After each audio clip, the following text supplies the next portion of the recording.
آله وأصحابه أجمعين. So inshallah today we're going to try to cover the simplified version of zakah.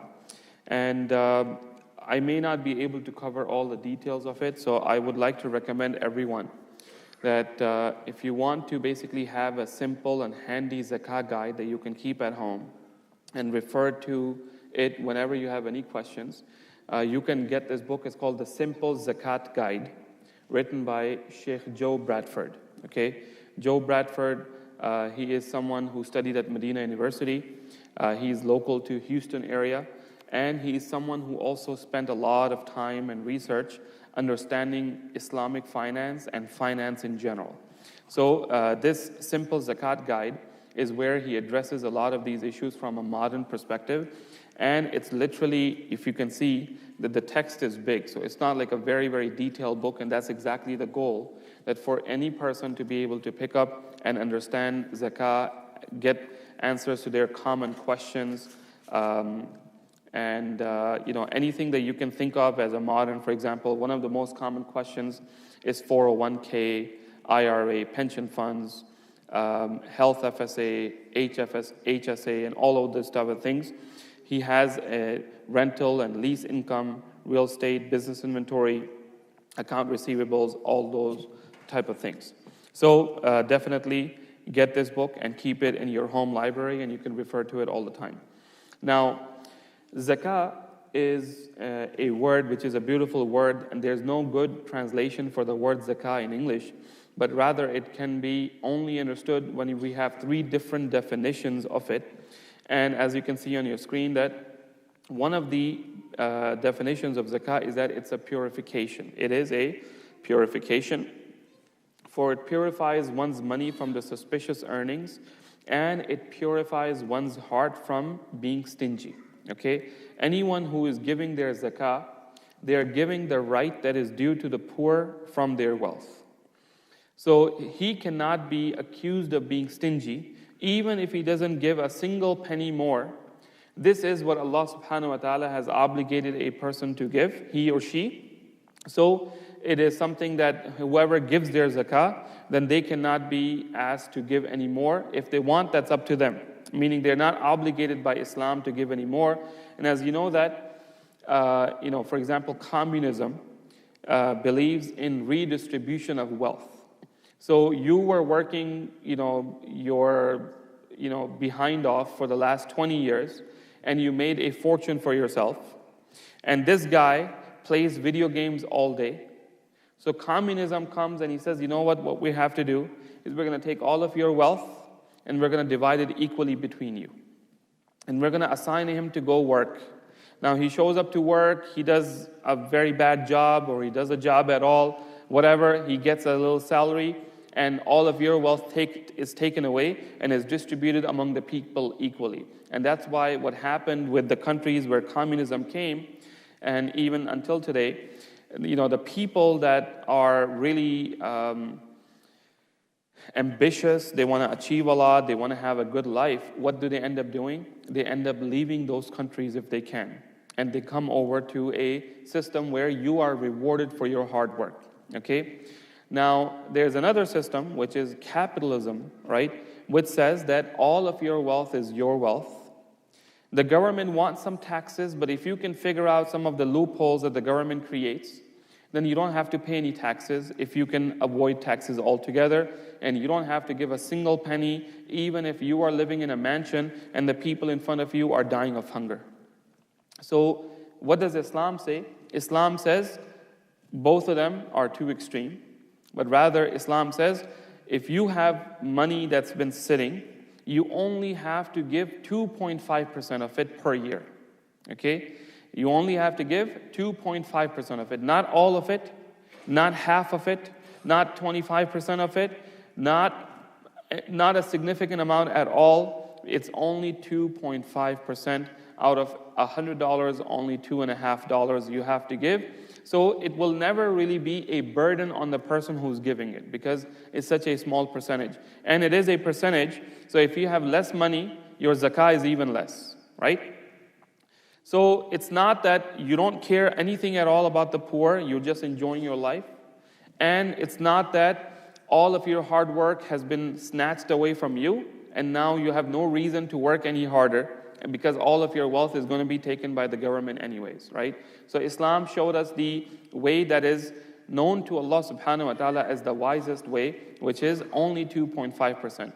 But not only that, you can actually do things and not even have to pay 2.5% in your zakah, which is just don't let your money sit for a year. Okay, meaning the money came in, it was sitting, before the year finished, you found an investment opportunity, you invested it there. There's no zakah on you. Okay? And maybe a few years down the road, you sold that investment and a lot of money came in again. Down the road, you found something else, you invested that money again. So if you actually never reach the nisab in terms of the money, which we'll talk about, a certain threshold of that much money is never sitting with you, you don't actually have to pay zakah if it wasn't sitting for a whole year. Now, you might say, well, is that cheating? And we'd say, no, it's not cheating. Actually, this is something that the Prophet ﷺ said. Umar radiallahu anh encouraged the people. He said, hey, instead of keeping your money under the mattress, as they say, invest it in the economy, right? Buy a business, start a new business, invest. And when you are investing, then that money is already helping people. It's creating jobs. So, you don't have to give charity if you can actually create jobs, where that investment is actually bringing you even more in return. So zakah is something that if you have to give it, it's a praiseworthy thing. It's a purification for your heart and for your money. It is praise for the one who gives it. For it will be a reason for praise for the donor on the day of judgment.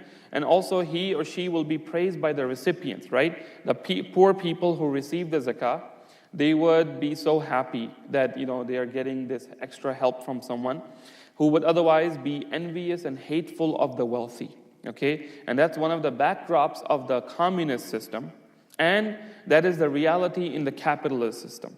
The backdrop of the communist system is that the poor people were upset that the wealthy have so much, so they got together, they overthrew the czar, and they said, okay, we're going to bring a communist system because they were envious of the wealth that the wealthy had.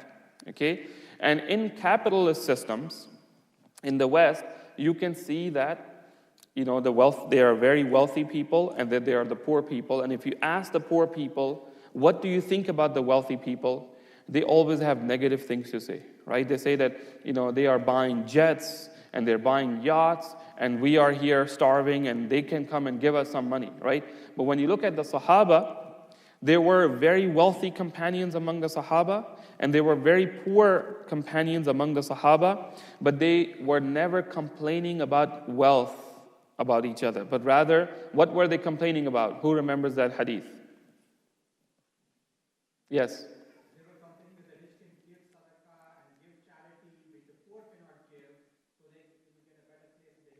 The poor people were upset that we are not able to give as much charity as the wealthy people. So we want something where we can, basically interchange that with something else. Is there anything we can do? And the Prophet told them that these are other ways of giving sadaqah. But then the wealthy people, mashallah, they were so righteous that they kept giving their sadaqah and they also started doing those good deeds as well. And then the Prophet said to them, look, I can't help you there. This is something, ذَلِكَ فَضْلُ اللَّهِ. This is the fadl of Allah that He gives to whomever He wishes. That these people, they are so blessed that they are giving sadaqah and they are doing actions of sadaqah as well. So that's the second meaning. And the third meaning is increase. Increase in your, for it increases the recipient's wealth as well as the donors by the blessing of obedience and the supplications of the recipients. So it actually does not decrease your wealth, but rather it brings about an increase by the blessing of Allah subhanahu wa ta'ala and by the dua of the people who have received it. Now, who is zakah obligatory upon? So, of course, it is only obligatory upon Muslims. It's only obligatory upon Muslims. So in the past, there used to be non-Muslim minorities living among Muslim lands under Islamic law. and this is where it's important to know that a zakah collector cannot go to a Christian citizen of the Islamic State and say, okay, you need to give me your zakah, right? Now, I don't know if it happens in other countries, but in Pakistan, if you have your money in a bank account, every year at the time of Ramadan, they automatically take your zakah, okay? Now, where that goes, hardly to the poor people, but they definitely don't forget to take their zakah, take the zakah from your bank accounts, right? And now, if you are not a Muslim, I don't think anybody makes an exception for Muslims or not. They say, okay, just take a zakah from every bank account that is there. So second thing is complete ownership. Complete ownership, meaning that if you have wealth to your name, but you don't have complete ownership of that wealth yet, okay? Your father tells you, my son, I am writing $2 million for you, but you will get it when you become 25 years old. And right now you're 17 years old. You don't have complete ownership of that $2 million. So it's not zakah that has to go out from you. It probably has to go out from your father. Okay? He has to pay the zakah on that because right now it's in his hands. Now this issue will come up again in the case of retirement accounts, right? Because for a lot of people, do they have complete ownership? Can they just go and withdraw all the money at any time that they want? The answer is no. So this issue becomes very relevant when it comes to the retirement accounts. Again, similar is accessibility to wealth, which is actual or potential, meaning that you can either actually go and access the wealth, or you have the privilege or the authority that you can go at any time and you can withdraw the wealth whether you do it or not. Also, the wealth has the ability of growth, right? Ability of growth. So there are some exceptions to this. For example, your sofa at home that you use, your furniture at home, there is no zakah on that, okay? Because since you're using it, it's your personal sofa. This is not going to become a investment where over time the price of it will increase, okay? But let's say that you bought a collector's sofa as an investment. You were trying to put your money away and you came across a sofa that, Elvis Presley had sat on one time and he threw up on it and stuff like that, and now this thing is so valuable. So now you buy this sofa as an investment and it's sitting somewhere, and as time passes, the value of the sofa keeps going up, okay, because it becomes more and more antique. In this case, there would be zakah on it. There would be zakah on it. Also, the passage of 1 lunar year, meaning 1 year has to pass, and that possession, that wealth has to be in your possession, and that you are free. This is not applicable in our time, so basically slaves did not have to pay zakah in the time that they were. So the second issue is the issue of hawl, which is 1 lunar year, okay? If you become a billionaire today, and today is Saturday, March 18th, okay? So 1 lunar year, assuming that it will complete on March 8th of 2024, okay? 10 days shorter than the solar.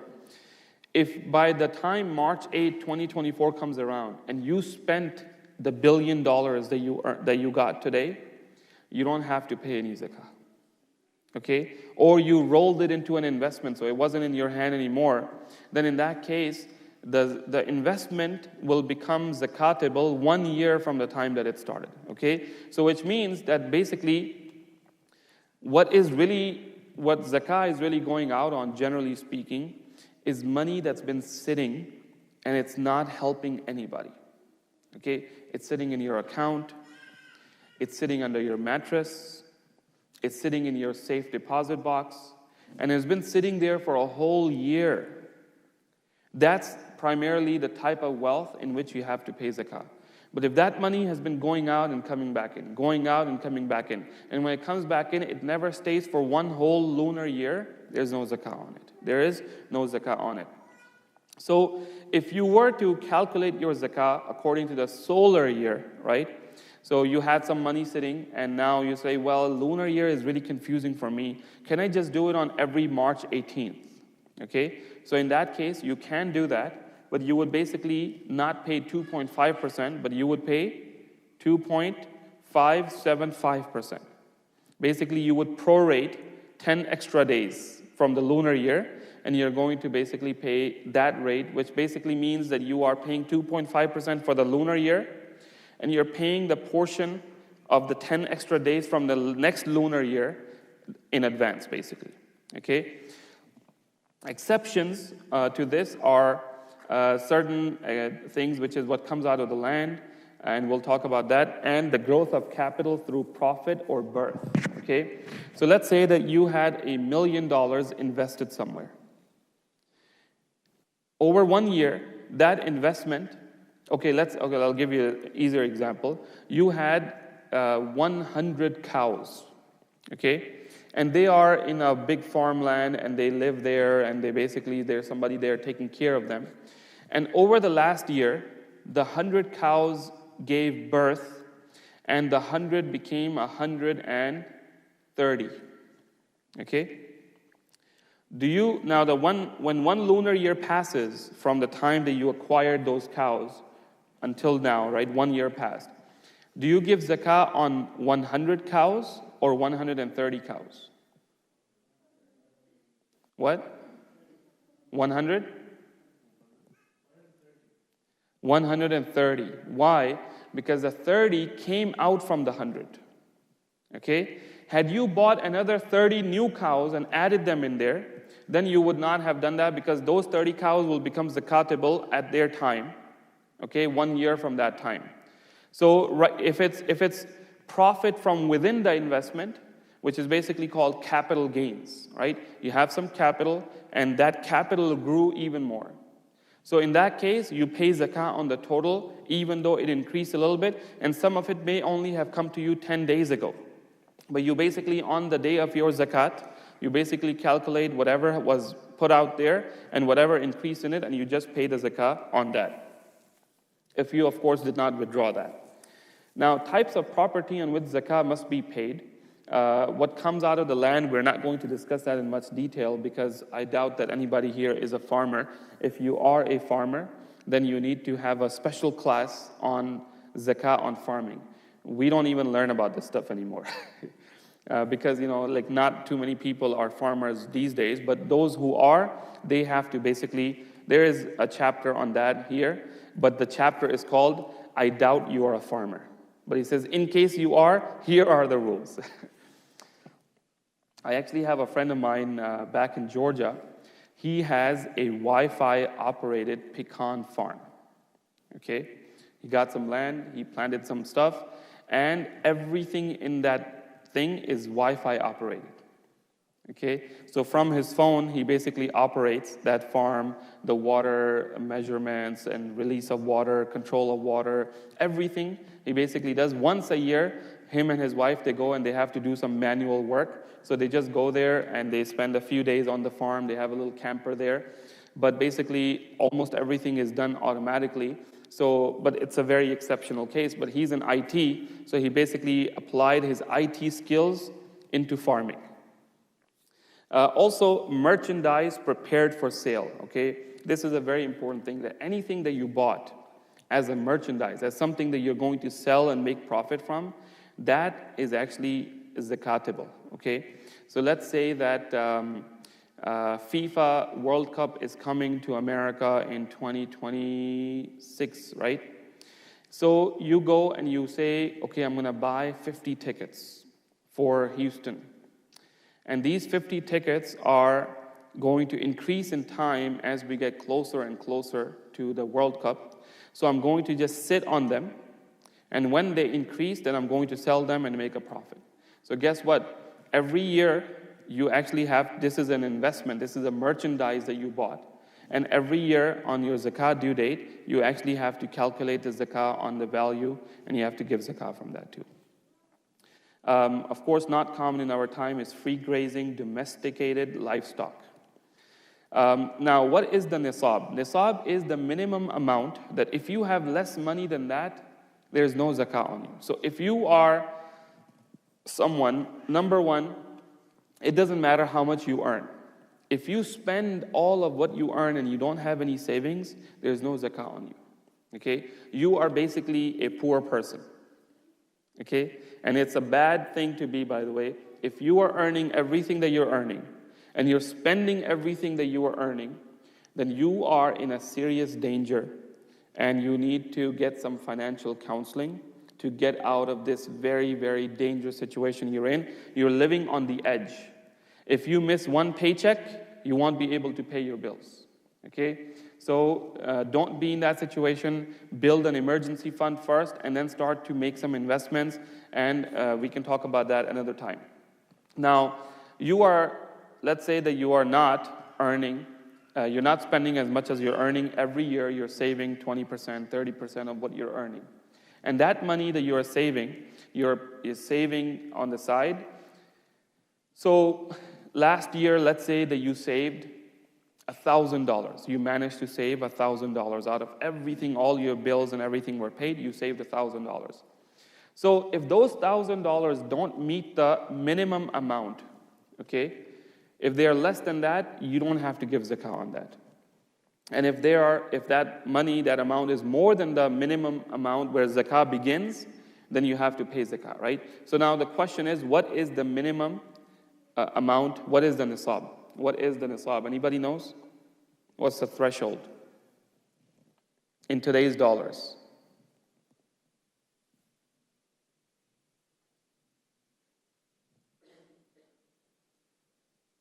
No one knows the nisab. Zakah is one of the 4th pillars of Islam. And I know that, mashallah, everybody has some savings, so we need to know the nisab. Any guesses? 2,000? Okay. What is that? 2 gold coins. In today's dollars. 1,100? Okay. What is that? 7-gram gold. That would be very low. 75-gram gold. Okay. So it is 85 grams of gold, which comes out to about 3 ounces of gold, which in today's price, I just checked it before, it is actually $5,435. Okay? However, there are 2 nisabs. There is the nisab of gold, and there's the nisab of silver. The nisab of silver is 585 grams of silver. Okay, so the interesting thing is that in today's dollars, 585 grams of silver are worth $432. Okay? In the time of the Prophet, they were both equal. Okay? So it was either or, right? But now the scholars say that you should go with whichever nisab is lower because it is better for the poor people. Okay? It's better for the poor people. So meaning, they're saying that you should pay zakah if you have in your savings more than $432 for the last 1 year, right? Since March 28, which is 10 days shorter, right? Until March 18 today, 1 lunar year. So if you had $435 or $432 or more, then you should pay 2.5% of whatever you have, okay? And of course, the gold nisab is $5,435. So some of the people, of course, people will say, well, I'm going to go with the higher one because it will benefit the rich people. But one of the goals of zakah is to benefit the rich people or the poor people? The poor people. It's primarily to benefit the poor people that there is something coming out from the rich people. So remember that we said that zakah actually means increase in your wealth. It makes you praiseworthy and it purifies your wealth. So don't consider zakah to be a burden on you, right? So if you have to give it, it's going to be, if you had that much money sitting, it's always going to be a very insignificant amount in the bigger scheme of things. And remember that Allah is promising, you give and I will increase it for you. Okay? So don't think like, oh no, I'm just gonna stick with the gold nisab, but stick with the lower nisab with your intention that this will help the poor. Then Allah subhanahu wa ta'ala will give you even more blessing in your wealth and purify the remaining wealth, right? And here's the thing. If you earn or if you try to cheat on zakah, if you try to earn haram money, they say that money comes and money goes, right? Haram money comes and haram money goes. Halal money, pure money, is something that Allah subhanahu wa ta'ala protects and blesses for you. So look at it this way, that this is a way that the remaining wealth will be protected. Sometimes, as you know, that things happen to people that all of a sudden a tree fell on their house. Okay, and maybe there was some sort of, problem with their home, property insurance or something, and all of a sudden they had to just overnight, they had to pay $4,000 in order to basically be able to live in that house again and get all of those emergency repairs done. Sometimes, some people, they have like pets, okay? And apparently, alhamdulillah, I don't have any pets and I'm not planning on keeping any. But people who do have pets, sometimes they have to go to the vet. And, they say, oh, we have to do ultrasound. And we have to do this, and we have to give him shots. And this dog has cancer, so we have to give him chemotherapy. All sorts of stuff that vets have to make money. And they are telling me, my sister has a cat, and they're like, we went to the vet, and it was $800. Okay? And I have a friend who's a vet. He says, look, anything they do, generally speaking, is just a money-making scheme. After they do all of that and they run your bill high, they say, it looks like we're going to have to put this pet down. Okay? So he's like, if it's costing you too much money, think about, is it really worth doing all of this stuff? He says most of the time they just heal on their own. But anyways, that's his opinion. So we're going to just skip the livestock. All right. So we talked about the disparity between the gold and silver, and the best and the most conservative for a poor person is to assess how many dollars he has that have been in his possession for a complete lunar year. If the amount reaches the value of nisab for silver or more, then he should pay from it for every $1,000, $25. Okay, that's 2.5%. To be spent in the prescribed beneficiaries as specified by the Sharia. So here is the nisab, basically, nisab sheet. Gold and silver. Gold is 85 grams. Silver is, not 585, 595 grams. If you have cash savings, cash was considered to be equivalent to gold, right? Now we have to basically reassess. Maybe the scholars will come out and they'll have a new fatwa that is cash equivalent to gold or not, right? Because from the time of Nixon, the dollar is not represented by gold. Okay, what is it represented by? Is by debt or oil or all that type of deep discussions. So maybe some of the scholars, especially those that are modern scholars and they understand finance, maybe at some point they will come out with a new fatwa as to whether cash is equal to gold or not. Mined minerals, similar treasure troves, all of that.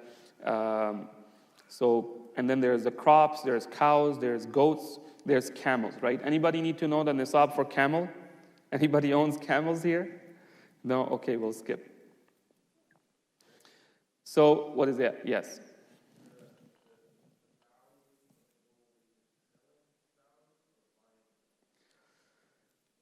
So I would assume, I'm not sure about this, but I would have to ask a scholar if I had that, but I would assume that it might be the average between them, right? Maybe like a midpoint between them. Because of course, they both fluctuate, right? Depending on different store owners. Somebody might give you this, somebody might give you that. So it might be somewhere around that, but I would make sure with a scholar, an expert in that matter. Okay, now here's an interesting tidbit about zakah, right? So let's say that you're walking and you see a little hole under your foot and there's something shiny in there. So you sit down and you look with a flashlight and it looks like it's gold color. Okay? So you dig a little bit, and it turns out that you just came upon an entire gold mine. Okay? So in this case, you have to give zakah, and the zakah for this is 20%. Okay? No matter how much it is, you found this big amount of wealth, you have to give 20% of it in zakah, the rest is yours. Okay? Now, this would apply in our case to what? What is that? Oil, yes. Because this is what comes out of the earth, right? So you found, somebody came and said, hey, we did some satellite imaging and it turns out there's like, $2 million worth of oil in your backyard.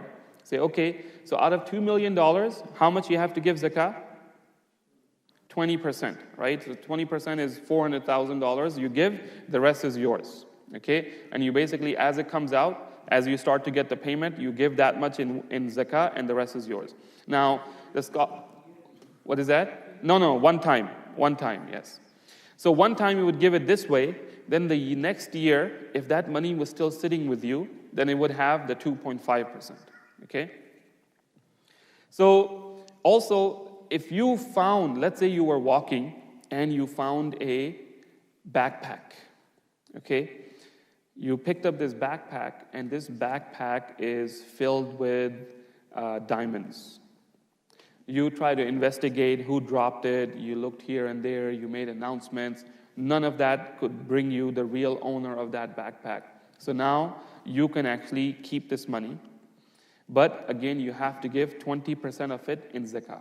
You have to give 20% of it in zakah. The rest of it is yours. However, if that person ever comes back, so some of the scholars say you have to hold it for 1 year. Okay? After 1 year, nobody came, and you tried. It's not like you just kept it real quiet and waited for a year to pass, right? You announced it, you put ads in the newspaper and everything, but nobody came forward. After 1 year, you can actually use that money. Okay? But you have to give 20% of it in zakah. And if the real owner ever came back and proved that it is theirs, so their carelessness cost them 20% that went in zakah, but the rest you need to give back to them. You need to give back to them. But if you spent anything from it, then it might not be against you if you spent reasonably from it, okay? Also, last interesting tidbit is that, let's say, lottery is not allowed, right? Buying a lottery ticket is not allowed. But sometimes, people who work as waiters, they serve somebody, and instead of giving them a tip, they give them a lottery ticket, okay? If that lottery ticket actually wins, that money is actually halal. Because why? Lottery is haram if you buy it, because that's gambling, right?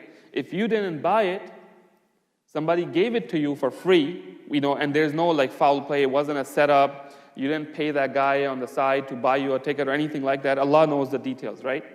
But if somebody gave it to you and that thing actually won, that money is halal for you. The scholars say it is the same as finding a gold mine in the ground, okay? But again, in this case, what do you have to do? You have to give 20% of it in zakah, the rest is yours. The rest is yours. All right, now, the zakah on currency, basically we said that whatever amount of money you have, if it's more than the nisab, and here we're going with the nisab, the lower minimum threshold, which is silver, which is how many dollars? $432, okay, in today's price. So if you had basically more than $432 for the last year, whatever amount of money you have for the last year, and the whole year it's been there, 2.5% of it has to be given in zakah. All right. Now here's a very, very interesting issue, which is going to maybe earn me some friends and earn me some enemies, okay? Which is the issue of personal jewelry, okay?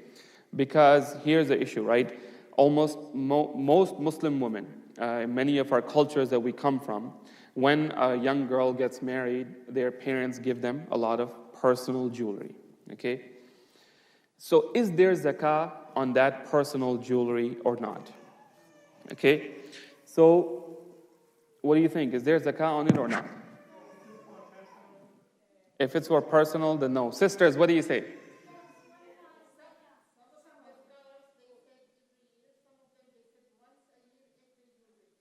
So every year and once a year. Okay, all right. Okay, all right. So there are three opinions on this matter. Okay, some of the scholars, they said, and this is primarily the Hanafi scholars. So basically, most families that come from India and Pakistan, they give zakah every year, right? They say that the jewelry that you have to give zakah on it. So even my wife is saying that I need to go somewhere, I need to measure all my gold, and I need to give zakah on it. That's one opinion. The second opinion is that you only give zakah on jewelry which is not something that you regularly wear. Okay? If you have 20 chains, but you wear those 20 chains every day or every week or every month, then there's no zakah on that because you're actually using it. It's kind of like the furniture of your house. It's like your shoes, your clothes. Your shoes could be very expensive shoes, but you're actually wearing them. So it's actually something for personal use, and it's not something that you have for investment, right? So in this case, this opinion is that there is no zakah on it if you're personally using it, but the jewelry that's been sitting that you have not worn, in that case, you have to give zakah on it, okay?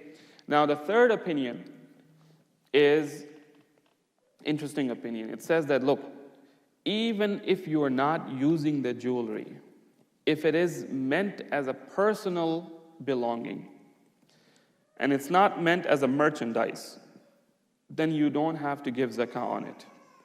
Then you don't have to. This is the second opinion, I'm sorry. You don't have to give zakah on it. And I'll get to the third one in just a sec. So now here's the problem, right? How many women actually wear their jewelry regularly? Right? How much of the jewelry is actually worn? Maybe one ring, one chain, maybe once in a while on a wedding, they might pull out a set or something. But the vast majority of it just sits there, okay? So the third opinion is the opinion that I personally sympathize with, and I actually agree with, and it makes sense, which is that as long as this jewelry is not for you to make a profit from, okay?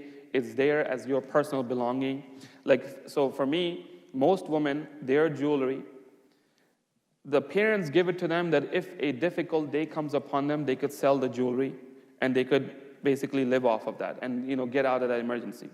How many people know a woman who actually sold her jewelry on a difficult day?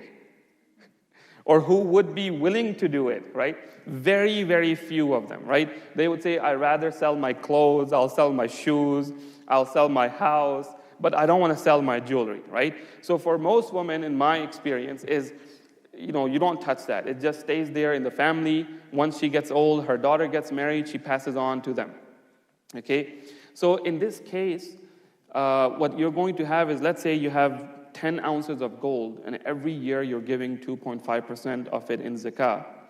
You're basically, a lot of the people also, they have the jewelry, but they don't have the cash to give zakah on it too, right? They got all of this gold from their parents, but they don't actually have the cash to be able to give that. So literally, technically, you're supposed to basically cut some of that gold and give that in jewelry. And how many people would do that? Any sisters here would like to do that? No, right? So the third opinion says that as long as you bought it for personal use, and as long as you don't intend to sell it for a profit, in that case, you give zakah on it once and never again, until you decide that, okay, now I'm in the market to sell this. Okay, so let's say gold prices went crazy high. You had this gold for 20 years, and now gold prices went really high, and you said, you know what, now is a good time. Let me sell all of this, and the gold prices are starting to slow down, so let me liquidate this and put it into another investment which is going to grow faster. Maybe it's a house or whatever it is, right?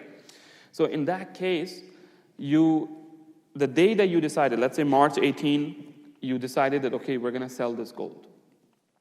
And you were looking for a shop to buy your gold or someone to buy your gold, and you kept looking. Your intention is to sell it, but March 8, 2024 came, one lunar year passed, and you didn't actually sell it for whatever reason. but you were intending to sell it for 1 lunar year, now you have to give zakah on it, because for this last year, this was not your personal belonging. This was basically a merchandise, an investment that you were looking to profit from. Okay? But up until because there is a hadith that the Prophet ﷺ saw Aisha radiallahu anha with a ring, a gold ring. And the Prophet said to her, have you given the zakah on that? So the scholar said, how would she have to give zakah on something which she just got? Right? One whole year did not pass.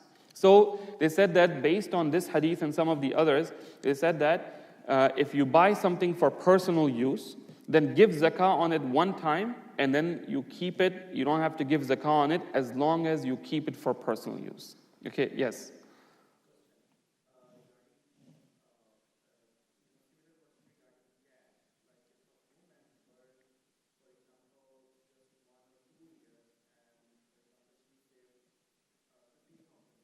Yeah.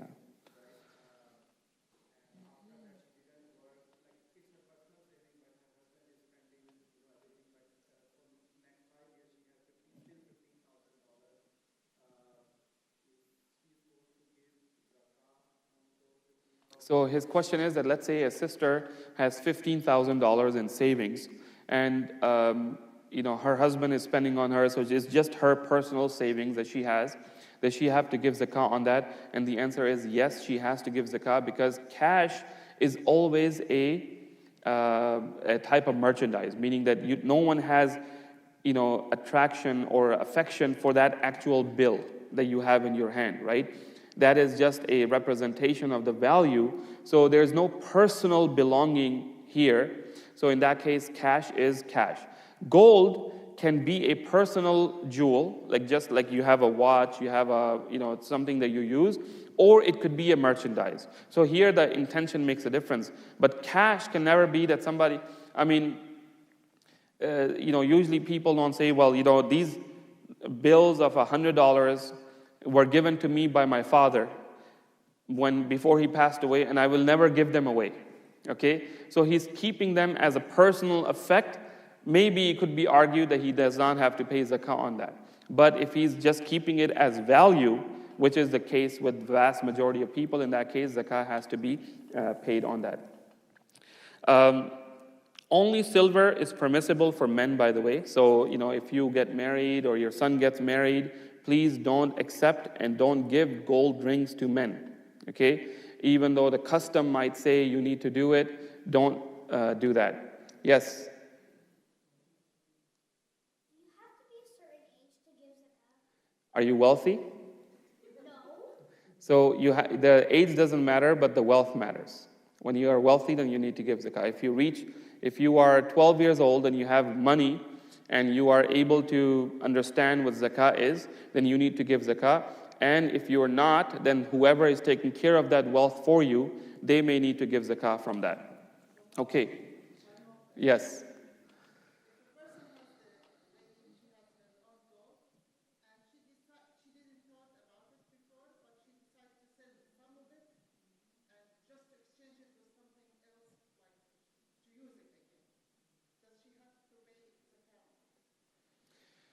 So the part that she sold, what she bought with it, it doesn't matter, because if she decided to sell it and a year did not pass on that, then there's no zakah on that. Yeah.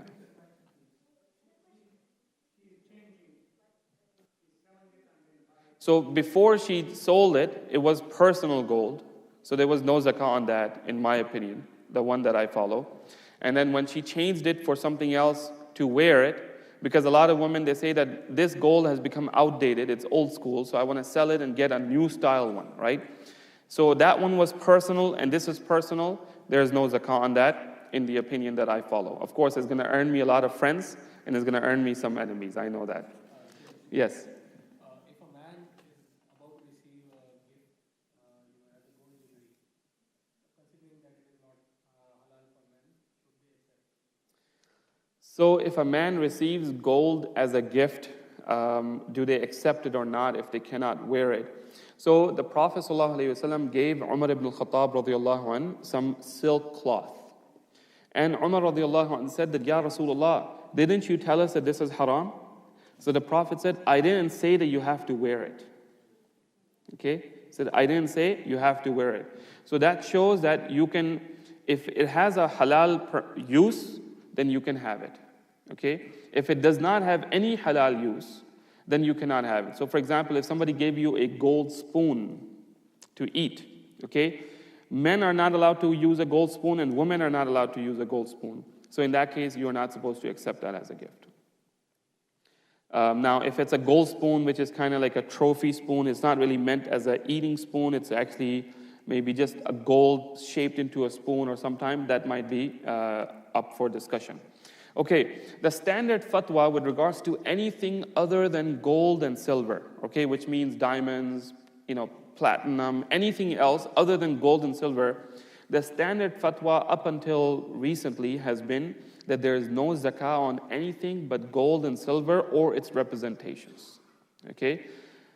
Except if they are merchandise, which is a different story, okay? Like if somebody sells diamonds, then whether he sells diamonds or he sells little plastic balls, if they reach the nisab, they have to pay zakah on that, right? But if somebody has diamonds in their jewelry, even though diamonds are more expensive than gold, then the standard fatwa is that any precious stones or anything like that have no zakah on them.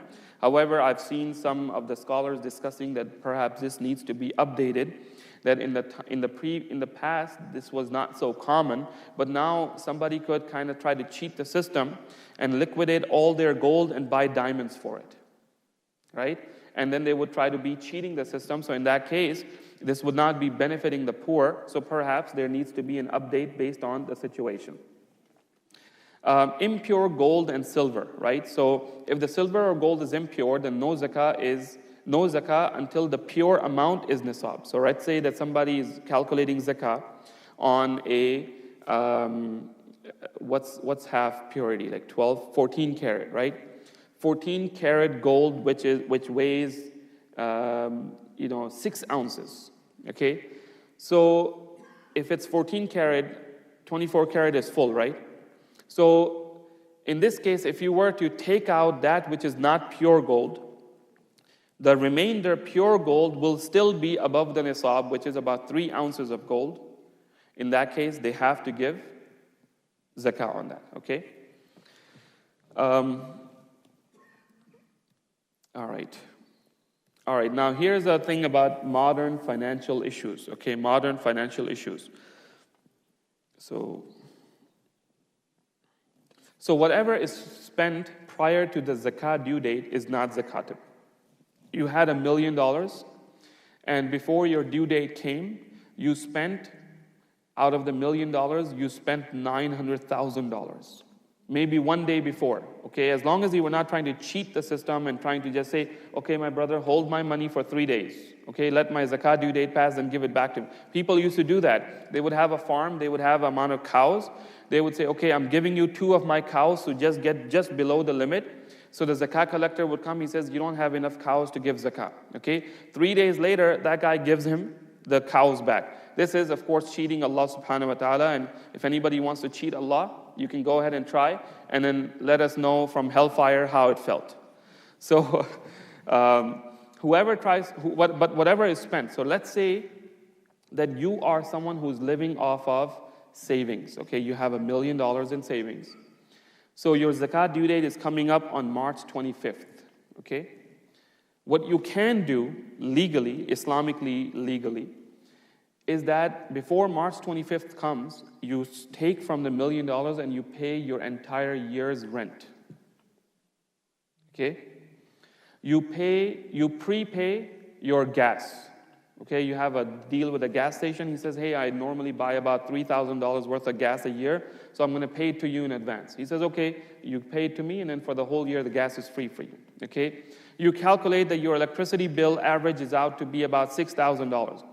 Whatever expenses you have for the whole year, you can actually prepay them, and whatever is remaining, the zakah will be calculated from that. Zakah will be calculated from that. So there's no harm in reducing it on things which are legitimate needs, legitimate uses of wealth, you can do that, and it will basically reduce the amount that you have to pay zakah in.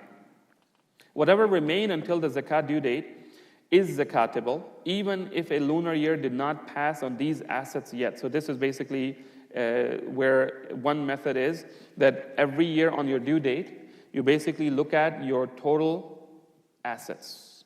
Okay? And this is a case where you might end up paying a little bit extra, but you will not pay less for sure.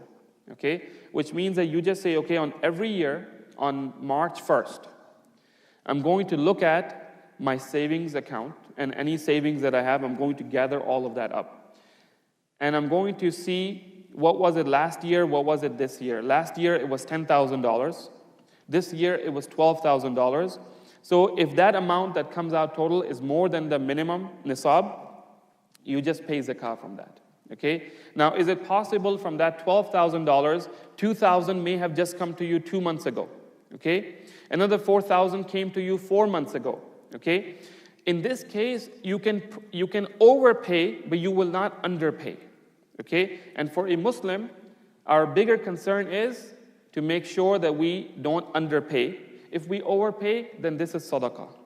This is rewardable. Allah will bring barakah in it, right? This is a safe and easy way for any person to say, okay, you know what? Whatever my savings are every year, all of my assets combined, I'm just going to calculate on this date, whatever it is. Now, one very important thing that we all need to remember is that zakah has nothing to do with Ramadan. Okay? Zakah has nothing to do with Ramadan. The only thing you can do, now, first of all, zakah is an obligation. Okay? If you have to pay your zakah on February 1st, but Ramadan starts on March 23rd, and you waited 1 month and 23 days, you are sinful for those 1 month and 23 days. And you were holding in your hand what did not belong to you. And you were holding in your hand what belonged to those poor people who it was supposed to go to. So you were literally delaying somebody's right in order to get some more hasanat. How does that sound? It doesn't sound good, right? Now, if a person wanted to make their zakah due date, they calculate it in zakah, in Ramadan, you can do that, but you know what? Sometimes what's going to happen is that some of your wealth may have just come 6 months before Ramadan. In this case, what you are doing is you are prepaying the 6 months, okay? So you say, okay, every year on Ramadan 15th, I do this. But actually, the scholars say that if everybody only paid their zakah in Ramadan, would it benefit the poor people or harm the poor people?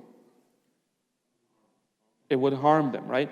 Imagine if you only got your paycheck once a year. It would be very difficult, especially poor people. You might say, well, I'm very balanced and I can manage my money and everything like that. But the poor people are poor because they don't know how to do that. Otherwise, they probably would not be poor. So people need to be giving their zakah when it's due. And it should be given throughout the year. It should be given throughout the year. Now, you might say, okay, well, I have a poor family that I support with my zakah. Let's say, I'll just put some random numbers. There's a family in Pakistan that are kind of like my extended relatives. And for example, I support them with $2,500 of my zakah every year. Okay? But if I give them $2,500 at one time, they might blow it all. Is this a common situation? Very common situation, right? So can I break up the $2,500 in 12 installments and give them, $200 some every month on a certain date? Can you do that or can you not do that? What do you think? You can do that? Yeah. Yes? Okay. Anybody says, you cannot do that? Okay.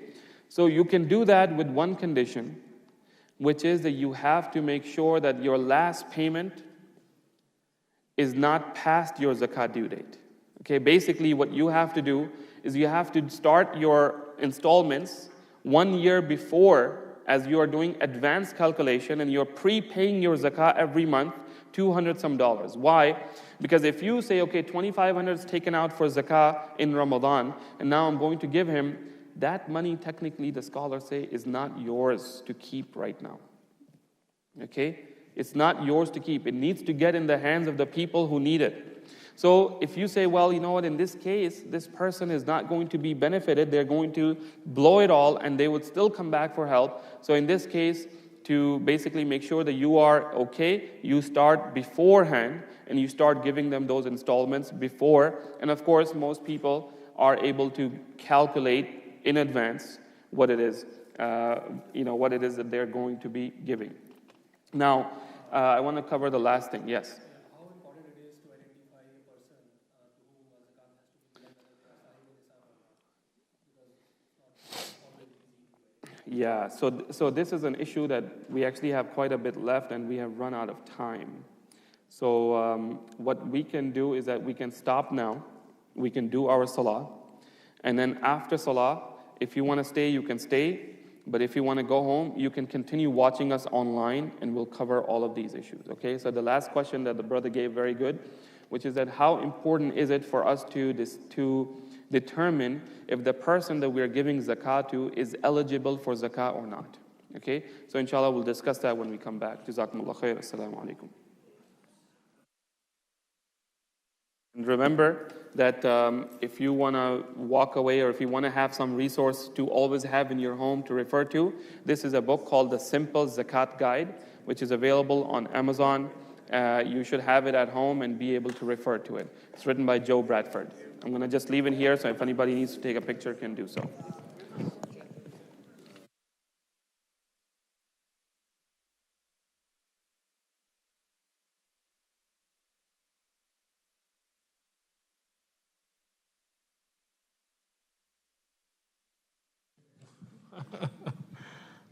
A longer version, right?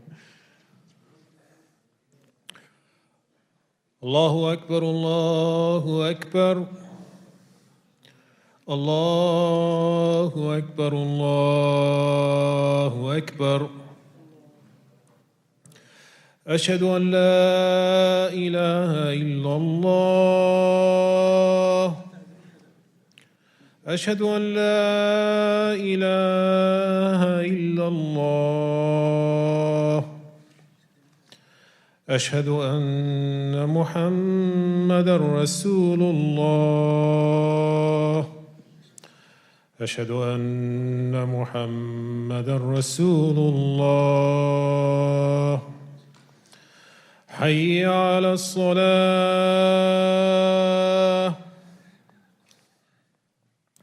حي على الصلاة.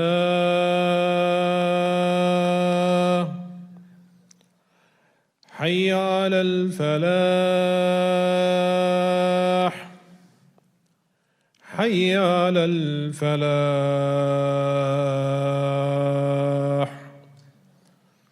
الله أكبر، الله أكبر. لا إله إلا الله.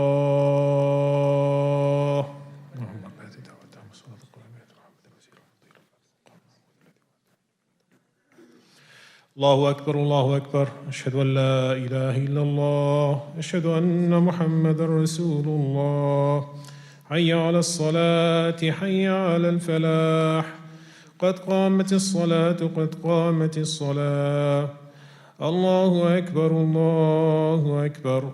لا إله إلا الله. لا إله إلا الله. استووا اعتدلوا.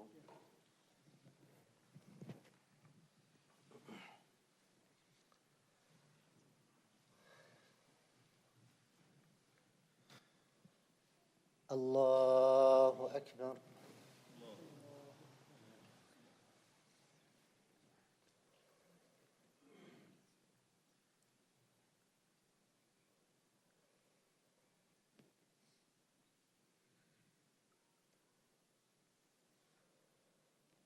الحمد لله رب العالمين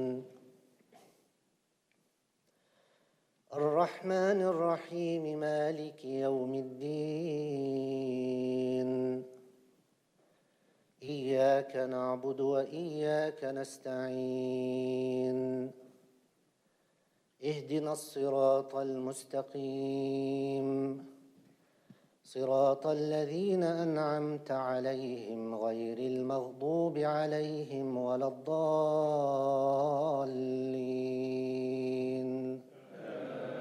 آمين.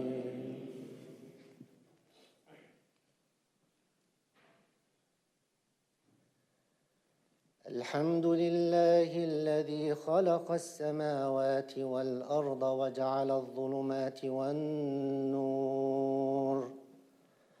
ثم الذين كفروا بربهم يعدلون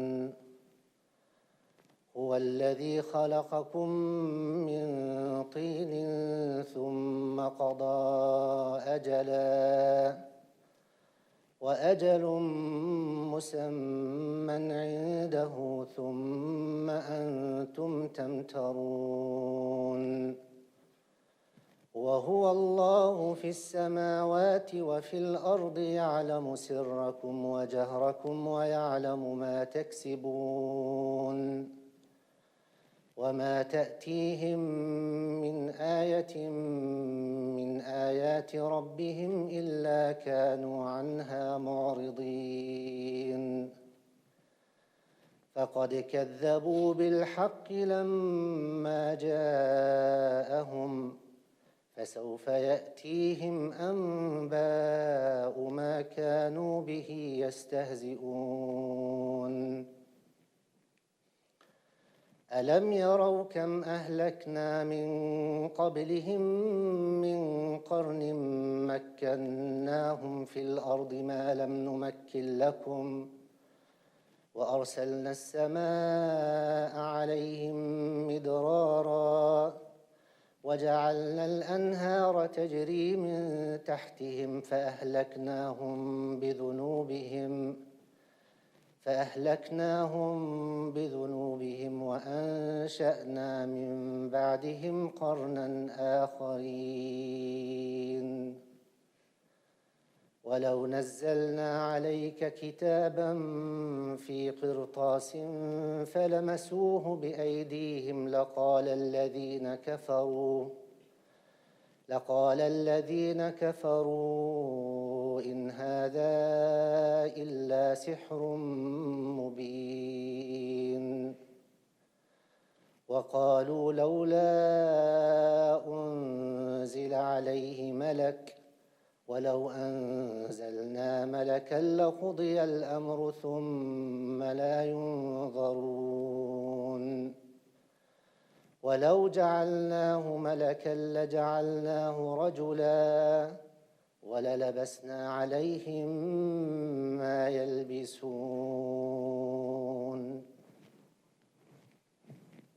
الله أكبر.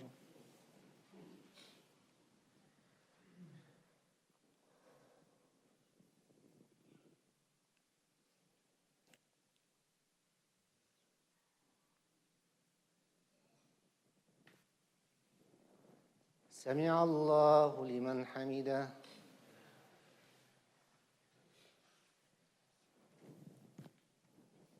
الله أكبر.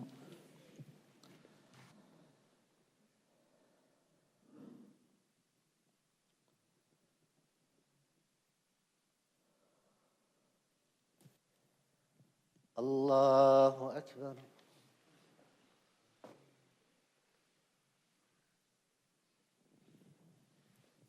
الله أكبر.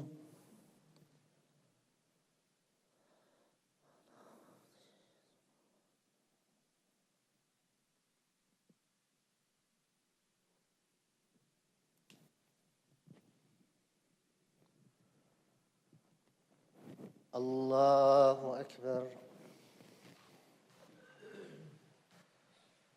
الحمد لله رب العالمين الرحمن الرحيم مالك يوم الدين إياك نعبد وإياك نستعين اهدنا الصراط المستقيم صراط الذين أنعمت عليهم غير المغضوب عليهم ولا الضالين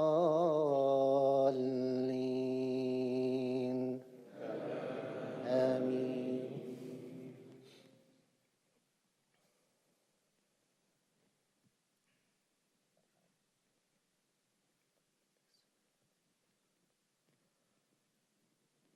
واضرب لهم مثل الحياة الدنيا كماء أنزلناه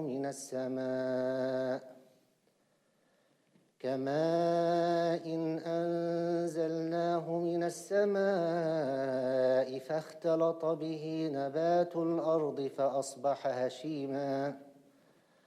فأصبح هشيما تذروه الرياح وكان الله على كل شيء مقتدرا. المال والبنون زينة الحياة الدنيا والباقيات الصالحات خير عند ربك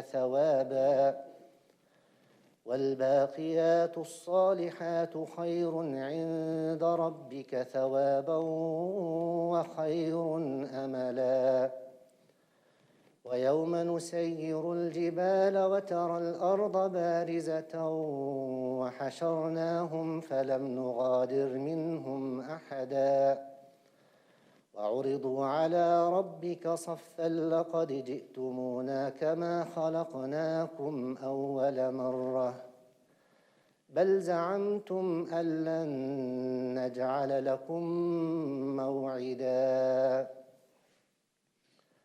ووضع الكتاب فترى المجرمين مشفقين مما فيه ويقولون يا ويلتنا ما لهذا الكتاب لا يغادر صغيرة ولا كبيرة إلا أحصاها ووجدوا ما عملوا حاضرا ولا يظلم ربك أحدا. الله أكبر.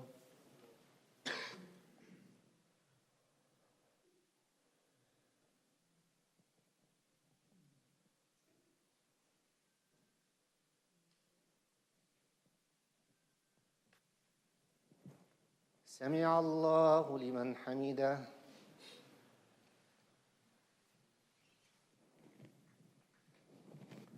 الله أكبر.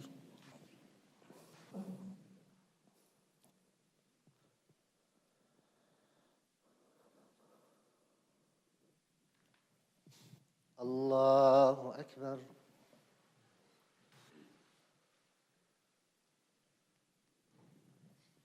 الله أكبر.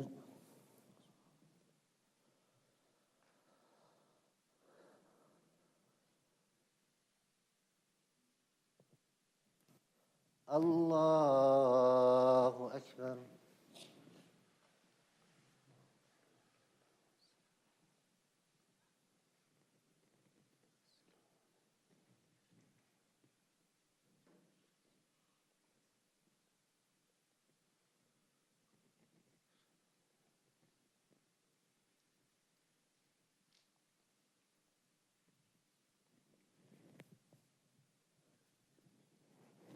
الله أكبر.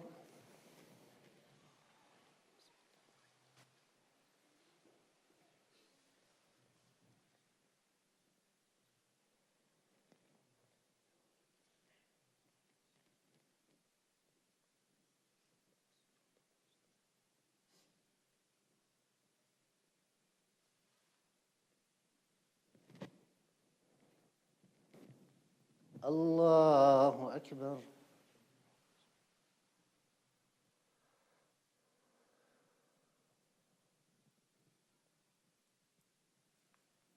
سمع الله لمن حمده.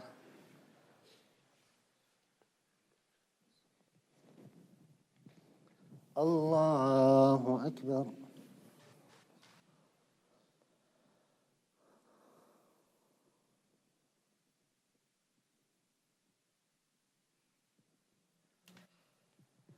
الله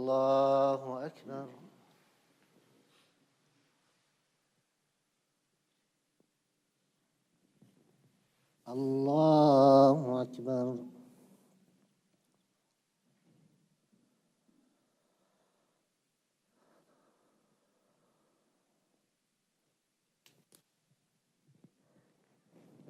الله أكبر.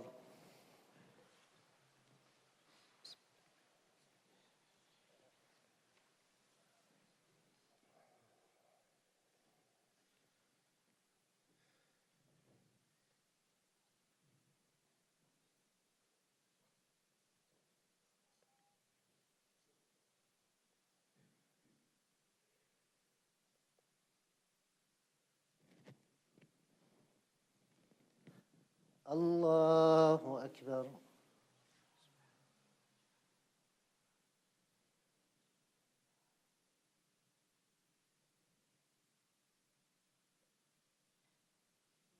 سمع الله لمن حمده.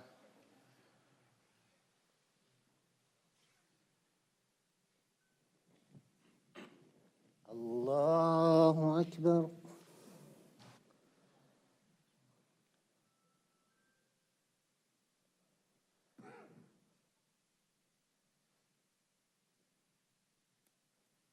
الله أكبر.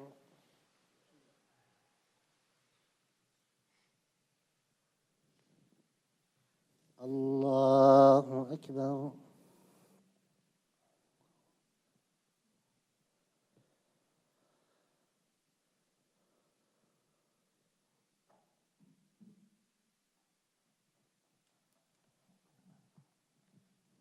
الله أكبر.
السلام عليكم ورحمة الله. السلام عليكم ورحمة الله. استغفر الله استغفر الله.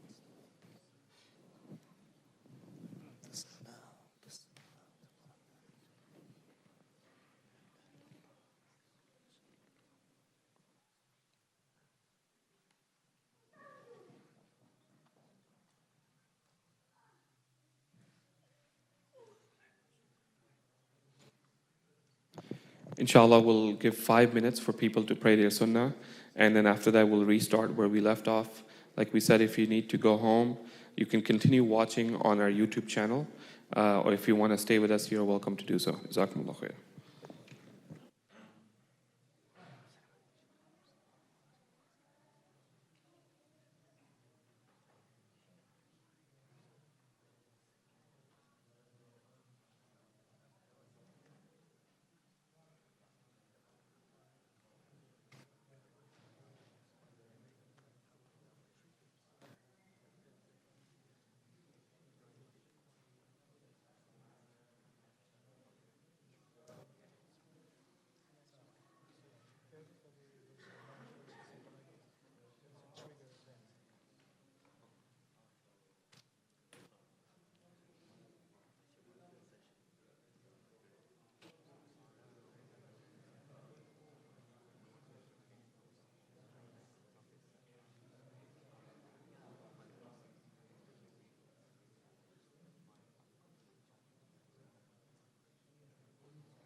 Okay, assalamu alaikum wa rahmatullahi wa barakatuh. That's,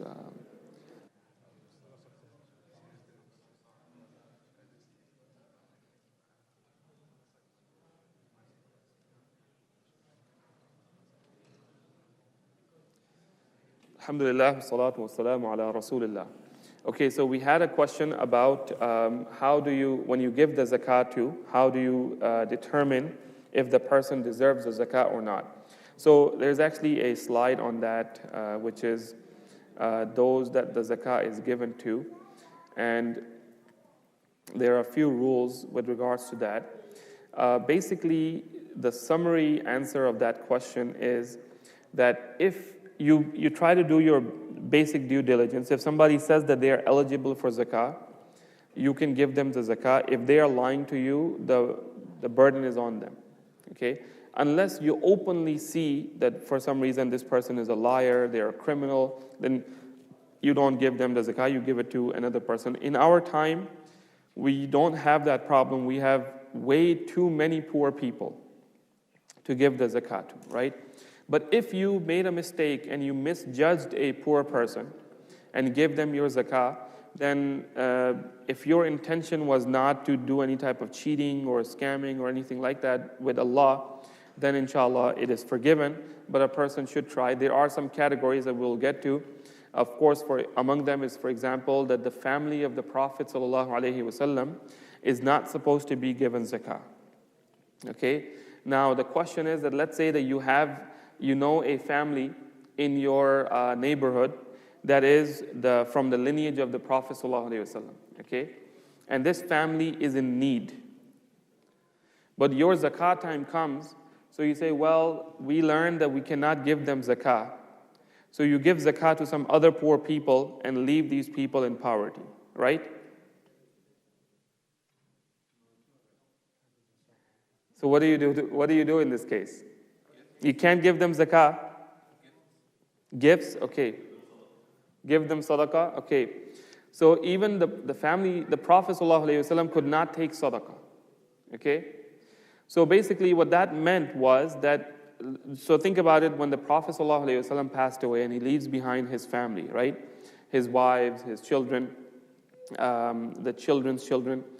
The idea is that the family of the Prophet ﷺ is an honor for the ummah to take care of, okay?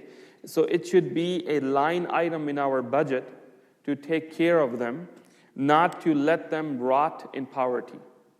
Meaning that we should consider it to be our expenses as a community to support this family of the Prophet ﷺ and not let them even reach a level where they need to be given zakah. But let's say that they are in a level and you are only willing to give zakah and they are in need, then you can give them from the zakah, okay? Because they need to be taken care of. But it should not reach that level. The family of the Prophet should be considered to be like our own family, right? Like imagine the Prophet ﷺ leaves behind his family and afterwards the whole ummah is enjoying themselves and the family of the Prophet is suffering in poverty, right? That's a sad case. Basically that is what is intended by that. So what Abu Bakr radiallahu anh did was that he had a stipend for everyone in the ummah. Then Umar radiallahu anh, when he became the Khalifa, he changed the system. And he said, no, we need to have a, category. And if depending on the category you're in, you will get a higher stipend or a lower stipend. And he set the highest stipend for the wives of the Prophet ﷺ. Okay? He said that how could we be enjoying wealth and the widows of the Prophet are suffering in poverty? So the highest category were the family of the Prophet ﷺ. And then there were other people who were as-sabiqun al-awwalun, the people who were the earliest people to become Muslim, because those are the people that sacrificed for Islam. So we should be sacrificing for them. So now one of the most common issues that I'm sure many people want to learn about is the issue of retirement accounts, okay?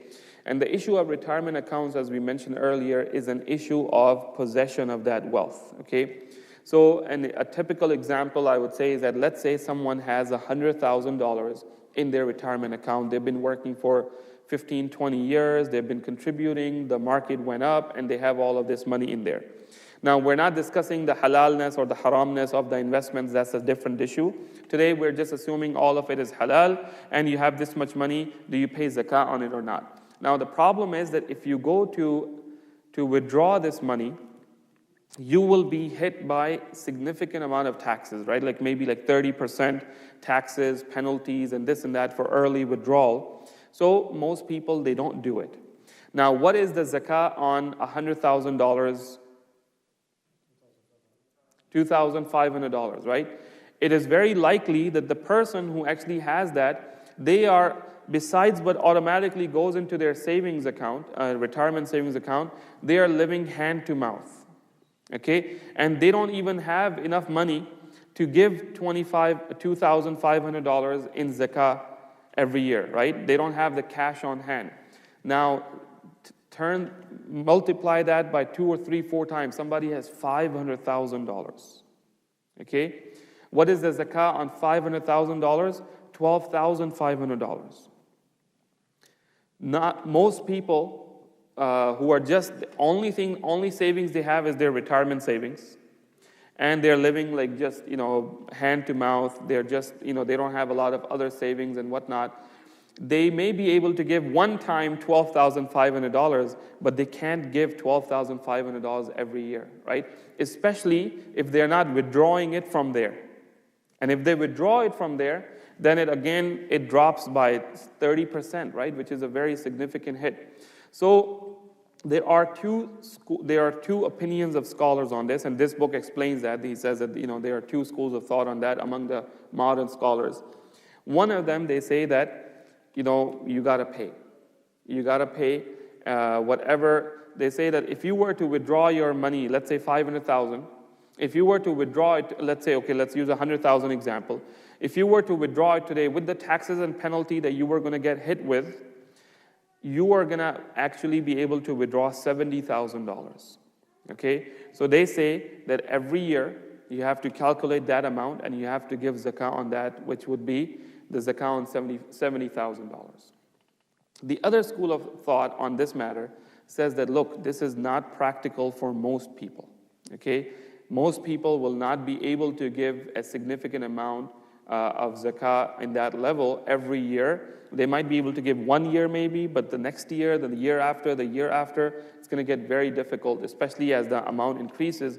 So they say in those cases, this other school of thought says that you don't give zakah every year. You do give zakah if you do early withdrawal. Okay, let's say that at the age of 55, you decided that you wanted to retire and you just bought a big piece of land in somewhere and bought a farm. You just withdrew your account. The day that you withdraw, after the taxes and penalty, whatever you withdraw, you pay 2.5% of that right that time. Okay? You pay 2.5% of that. And then the rest is yours. If you spend it all, you spend it all on whatever. Or if you keep it in savings, which is now accessible to you in your bank account, then every year it would be just calculated like your other savings, that whatever is there, more than the nisab, you would give 2.5% of it, okay?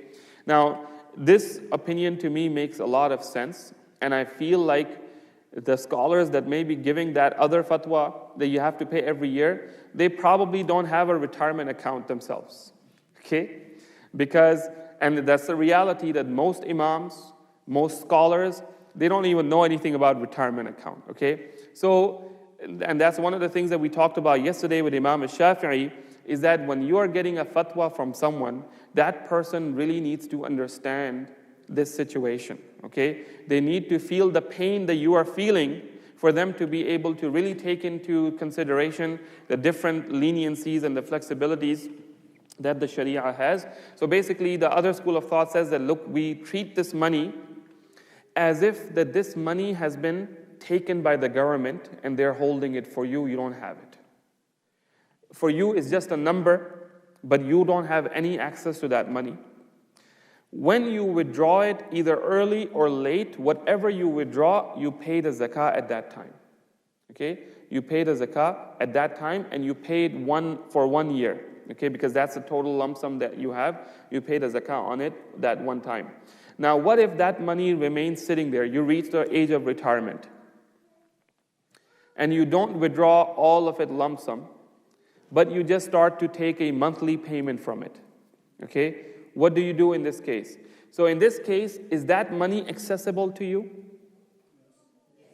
It is accessible to you. Now you have reached the age of retirement. You can withdraw the whole thing if you want. So this would now be treated the same as if you have your money sitting under your mattress, whatever amount it is, you would give 2.5% of it. You would give 2.5% of it. So basically what a person should probably do is that instead of just keeping it in cash once they retire, they should probably maybe buy some real estate property and then live off of the rent of the real estate property, where in that case they would only have to pay zakah on the rental income, not the actual property.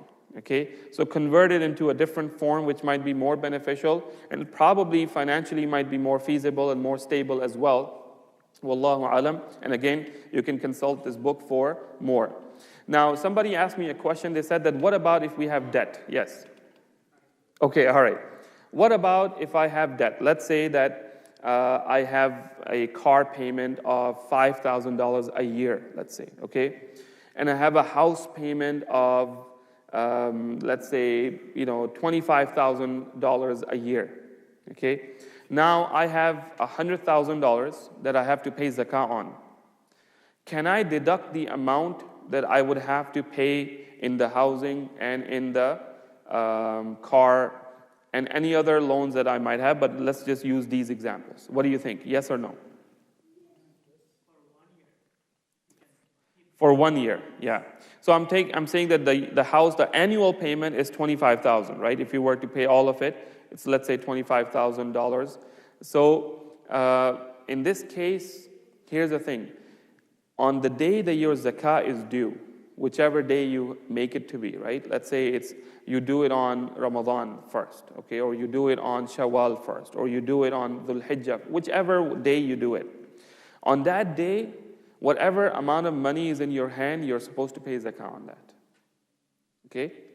Now, what you can do is that before your zakah due date, you can prepay your car loan for the year.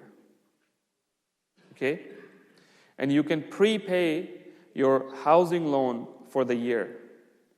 This way, your $100,000 was now reduced to $70,000. But it's not like you were trying to just, the money was still in your hand, but you actually gave it, but you just paid for the whole year upcoming, right? You basically don't have to pay any more installments for the next year. So you prepay it, that will reduce your zakatable amount, and you pay the zakah on that. Okay? Now, somebody might say, well, what if I don't want to pay right now? That the answer is that if the money is still in your hand, then you're supposed to pay zakah on it. So the only way to avoid it is to get it out of your hand and prepay your expenses. So I would say that if you want to prepay your entire cell phone bill for the year, if you can, right? If you want to prepay your entire year's electricity, you want to prepay your, whatever expenses you can prepay so that this would reduce your zakat amount, and then you pay the zakah on that. Now, did you have a question?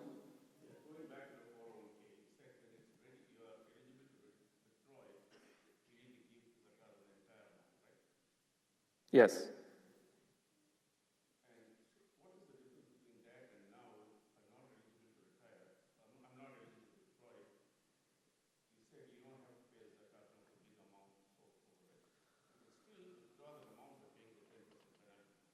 Yeah.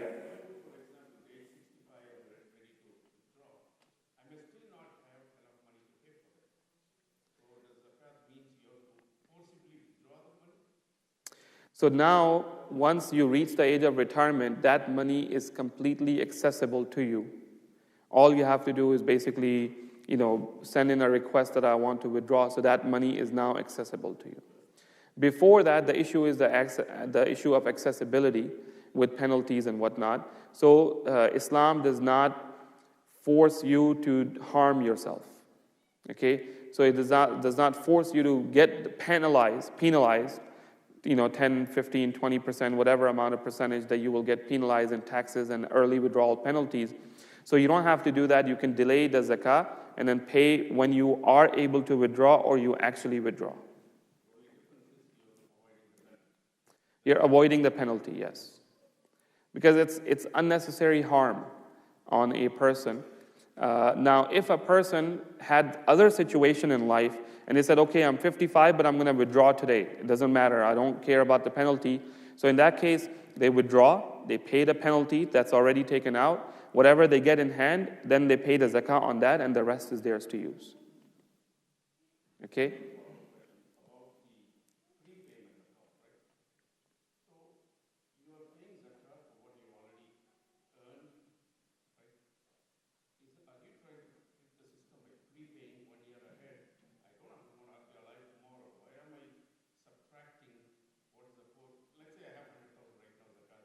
Mm.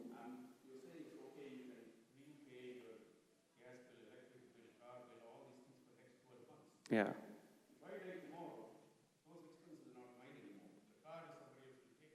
Yeah.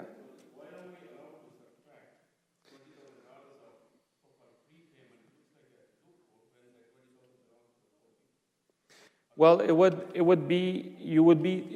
knows if they will die tomorrow. The expectation is that you will live on for the next year. And these are expenses that you are going to spend on yourself anyways. So you can do it only up to a year, but you can't do 10 years prepayment. But you can only do 1 year, which you were going to do anyways. But since it's within that short period of time in which zakah is due, so in that case, basically, I don't know the answer to why the loophole is allowed, but the scholars say that you can prepay. Yeah. Okay. Yes.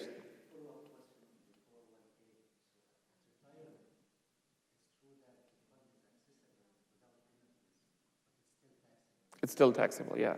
So you always will reduce the taxes and the taxes that you're actually getting hit with, right? Not the taxes that are potential, but what is reality today. If you were to withdraw and this is how much you would pay taxes, you just take that out and the rest is your money and that's what you have to pay zakah on.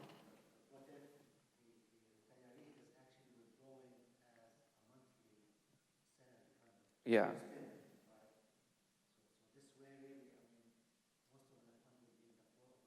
Yeah. So I have to consult this book on that. Inshallah, you can take a look at it, and I'm going to skip over to cover some other things. Any other questions that we had, or any sisters? Yes, sister.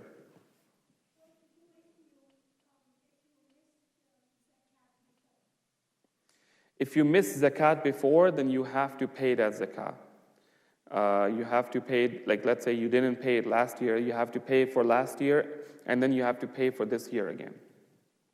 Yes. So if I were able like to convince a friend not to pay zakah, he never paid. You convinced? Like a friend to pay zakah and he never paid zakah before. So how many years that will count? How that would So I would have to check with some scholars on that issue, because there is an issue which is that if somebody was a sinful person living a different life, now they made tawbah, so it could be that they might say just start paying right now. But a person who normally pays but missed last year, that's a different case, as opposed to someone like somebody didn't pray at all. Now they started praying. Okay, make tawbah and start praying now. You don't have to make up all the old prayers. So I have to ask if zakah would be the same case. I don't know. Wallahu alam. Yes.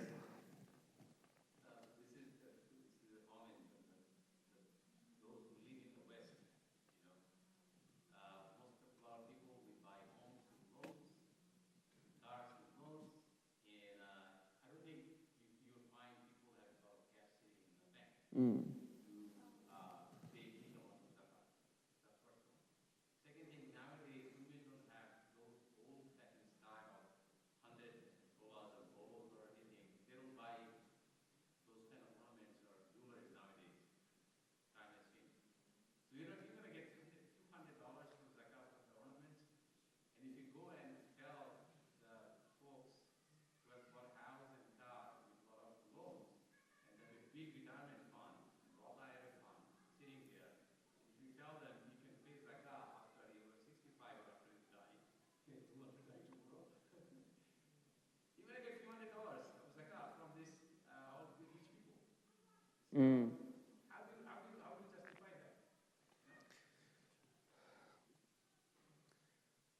So, it would have to be seen.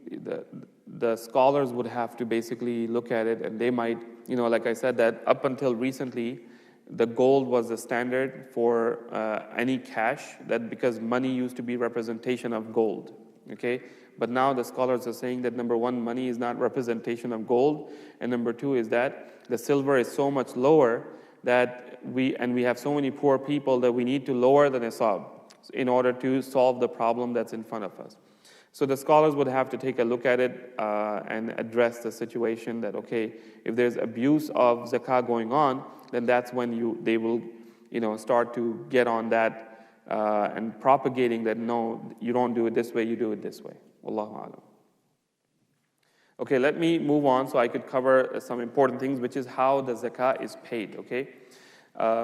So if someone is in debt themselves, whoever has a debt equal to or greater than the nisab that he owns, or it makes it the money he owns less than the nisab, then there is no zakah on the money that he possesses, okay? All right, we already covered that, change of intention. Zakat al-Fitr we'll cover later. Now, how to pay zakah? It is not permissible to delay it after the due time if one is capable of paying, okay? Like we said that if your zakah due date has come, you are capable of paying, you need to pay it. But let's say that you are due to pay $2,000 in zakah, but you actually don't have $2,000 in cash right now, but it will come like maybe 2 weeks later or 3 weeks later in your next paycheck, and from there you will be able to pay. So a reasonable delay is okay. A reasonable delay is okay, but if it's a significant amount of time, then it's not okay. If one delays it and the property gets ruined, zakah would not be canceled, okay? So let's say that somebody has 40 cows and they are supposed to pay zakah from it, and they say, okay, I'm going to pay next month. But God forbid some sort of storm comes and all of his 40 cows, some disease come and all of his 40 cows die. His zakah had already become due, so he still has to pay it even though his cows are now gone. His property is now gone. But if it is ruined before the due time, then it would be canceled. So if the zakah due date never arrived, but all the cows died from a disease before that, then no zakah would be on him. It is permissible to pay it early if he has the nisab, not before, right? So if you know that you have the nisab, you know that you're going to have to pay, $1,100 in zakah coming, December, but right now somebody comes to you and says, hey, I need help. You can give them your zakah now, but you must have the intention right now that you are prepaying your zakah, which you're supposed to pay later on in December. If one pays it early to a non-deserving recipient, it would not count. Okay, if someone was not eligible for zakah and you gave it to them, this will not count as your zakah. This will count as your sadaqah, but not as zakah. You would still have to pay for it. If one pays it early to a deserving recipient, then the recipient dies and no longer needs it or becomes an apostate, it would count for him. So let's say like you helped a brother, needy person, needy family.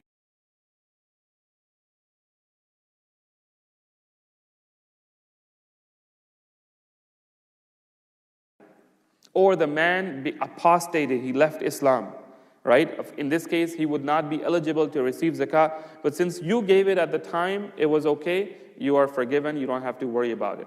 If his capital is ruined after paying it, he may not ask for it back, right? So you see, you paid this guy for a whole year's expenses. Next day, he went and he bought a Ferrari with it. And then he's also begging the people for gas money to put in that Ferrari. You cannot go and ask him, hey, give me my money that I paid you with which you bought this Ferrari, I'm taking the Ferrari back. No, it's his. You can't take it back.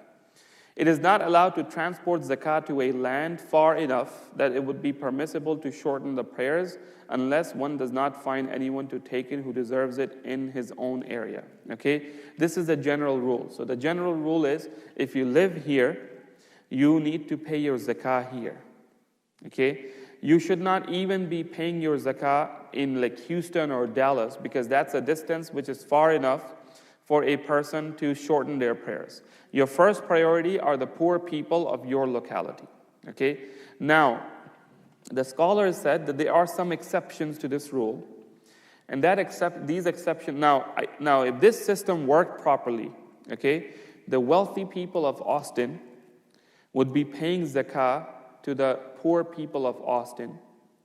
And ideally, those poor people would actually start to become wealthier and not have to need the zakah anymore after a few years. Okay? And then all of them would then not have anyone in Austin to pay zakah to, so then they would send it to the next town over. So when this system is properly implemented, zakah would basically wipe out poverty. It would lift them up. It would lift up the poor people. Now, the scholars have given some exceptions to this rule. They say number one is, if you have relatives that live in another part of the world, okay, your relatives have a priority over your sadaqah, your zakah, over anyone else. And the closer they are, the more priority they have. Like, if somebody is living in America and his parents are living in Bangladesh, and they are in such poor condition that they are in need of help, and this man is giving his zakah to poor people in Austin but not taking care of his parents, there's a problem in that, right? And by the way, you cannot give zakah to your parents, and you cannot give zakah to your children, or parents' or children's, basically up and down, you cannot give zakah in your lineage, okay? Not up, not down. And a man cannot give zakah to his wife. But a wife can give zakah to her husband. Okay? A wife can give zakah to her husband. The reason is that it is the responsibility of the husband to provide for the needs of the wife. She shouldn't be in a zakat eligible condition if he has money that he has to pay zakah on and he's not taking care of her. Same thing goes with your parents and your children. Okay? They should be part of your budget. If you have to basically spend so much of your wealth that you won't have enough savings to have enough zakah, you need to do that. Your parents cannot be suffering and your children cannot be suffering. They are your responsibility. The wife can pay the husband because the wife is not responsible for the expenses of the husband. Okay? Her money is her money, but his money is their money. Okay? So a lot of times people say Islam oppresses women and this and that, but they don't mention these things, right? Where she can say, okay, you know what, you're a poor man, I'm going to give you charity. But he cannot say, you are a poor woman, I'm going to give you charity, meaning that it cannot be that she's poor and he's rich. The Prophet said you have to feed your wife what you eat, and you have to clothe her with what you wear. So meaning she has to be living the same standard that you are living. So if you have money left over for zakah, your wife should be at the same level as well. Now, your relatives, other than this, your brother and sister, they're adults. They're not your responsibility. You can give them zakah. Okay, I'll come back. Also, your cousins, your aunties, your uncles, all of those people, the closer they are to you, the more deserving they are of your zakah. Now, the other exception the scholar said is that if there is a major disaster, like we have in many parts of the world, we have famines, we have war, we have refugees, we have earthquakes. So they say that in cases where those people are really in desperate need, then in that case, you can send your zakah there, but you should not send all your zakah there. Ideally, you should give some locally and some over there. Some locally and some over there. Yes, brother. Can one person give zakah to their cousins or brothers or sisters, kids, provided the brothers or cousins are not eligible for zakah, but not rich enough or are struggling Okay. to make the ends meet? Can you pay for the kids' education and all? Okay, so we're going to just discuss that next, but let me take that question up there. Yes. But what if it's the husband, the questions about whenever you said about how the man can't give the woman and the woman can give the man, that doesn't make sense because It will make sense to you in a few years, okay?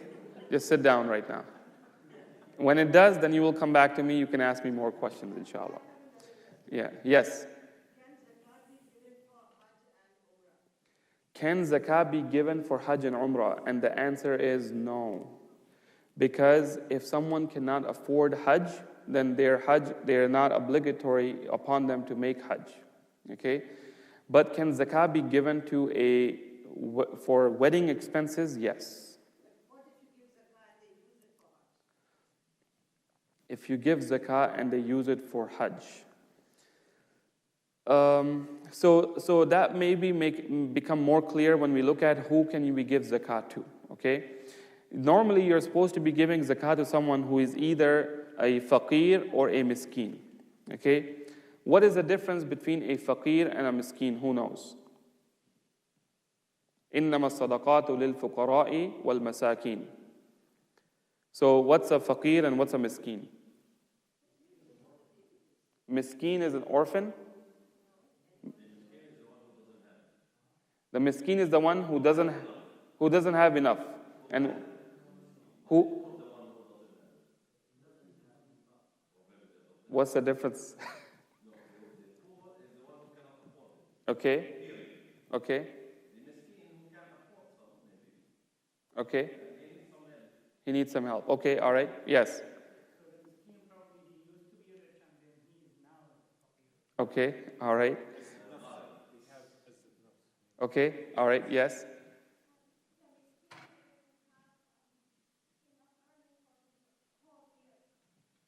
Okay, and what's the faqir?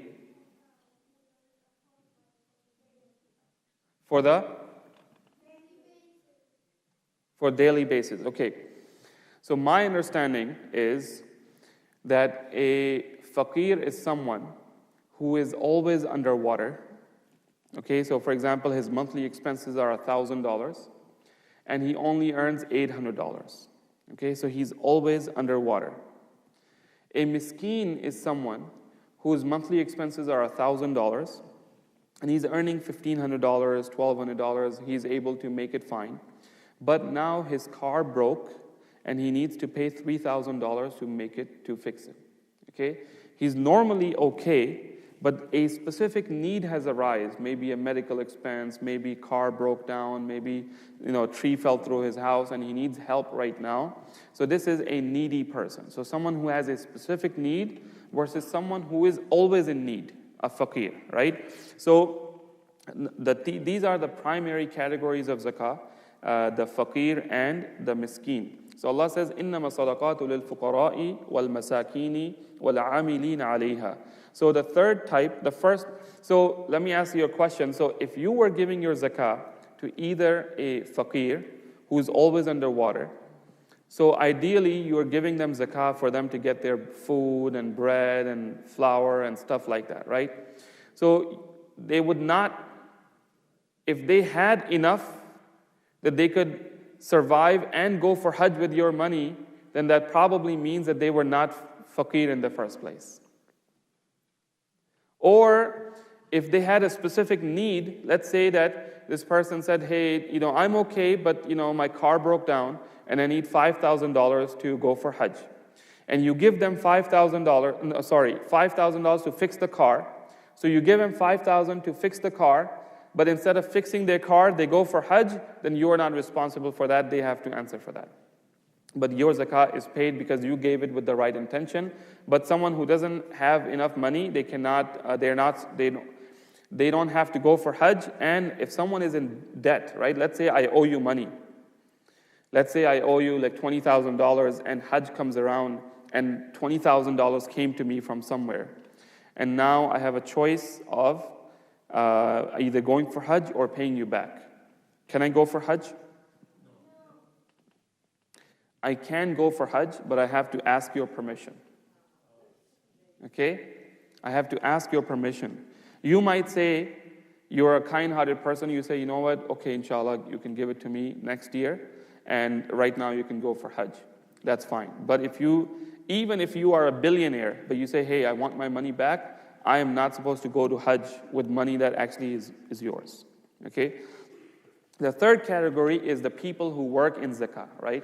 So this is where the scholars, so in the time of the Prophet, there would be people who were literally zakah collectors. They would go to each person's house or their land and they would assess their property. And they would, of course, were dedicating their entire life to this job. So their salary would be paid from zakah. Okay? So now the scholar said that what's the max that they could have? Could they be, could a guy, so now in our time we have these non-profit charity organizations. And these charity organizations, they basically have overhead expenses. So could it be that this charity organization that's collecting money, so the guy says, well, okay, I'm going to collect the zakah in this town, and I will distribute it to the poor people, and I'm going to set my salary to be $240,000. Is it allowed or is it not allowed? What do you think? It's allowed? Okay. It's not allowed? Okay. So, depends on how much he collects. Okay. So there are a couple of things that we need to keep in mind. Among them is that the scholars say that this person, number one, somebody else needs to set his salary, not he himself. Okay? He doesn't decide that yesterday he was a taxi driver delivering, McDonald's to people in Uber, DoorDash and stuff, and today he decided to start a charity organization and set his salary to be $240,000. There are people like that. So somebody else, an independent board of scholars or something, have to decide, okay, you were earning, these are your skills, these are your education. If you were to go in the job market, you should be able to earn $75,000 a year. So it would be reasonable for them to set his salary to be something around what he would earn in the outside job market. Okay? Now, if this guy was like a PhD in finance and he was working at like some investment firm and making $500,000, and you as a charity organization say that we need his skills, then it is allowed to pay him that much money. However, the scholars say that because Allah gave us 8 categories, so generally speaking, the maximum that should go towards the salaries, the expenses, and everything that's being taken out of zakah should be 1/8. Okay? It should be 1/8, which is about 12%. Okay? It should be about 12%. So it's a good number to keep in mind that if any charity is making a lot more in overhead expenses, then that's a red flag that you need to investigate why. Sometimes there might be a good reason for it. Sometimes a charity organization might be just all of their donations are going towards salaries, but what they are providing is maybe they're hiring teachers and they're saying we will pay the teacher's salary from the zakah that we collect, and these teachers are going to they're going to teach poor students who cannot afford school. Okay, so that's a reasonable explanation as to why they're spending 100% of all of what they're collecting in people's salaries. But if they are an organization which is supposed to be buying blankets and food items and delivering to people, and their overhead expenses are 30, 40, 50%, then that's a big red flag because it should not be the case. And these organizations cannot use the money in, let's say, buying some property or running the expenses to pay for electricity. Now, I have spoken about this before that unfortunately the organizations in the West are basically running completely wild and there's no supervision on them. Okay? Now, they might say that, hey, somebody came and they gave us $2 million and we thought that we could spend $2 million in 2 years, or we could invest the $2 million in a building, a shopping plaza, which is going to give us $80,000 every year perpetually.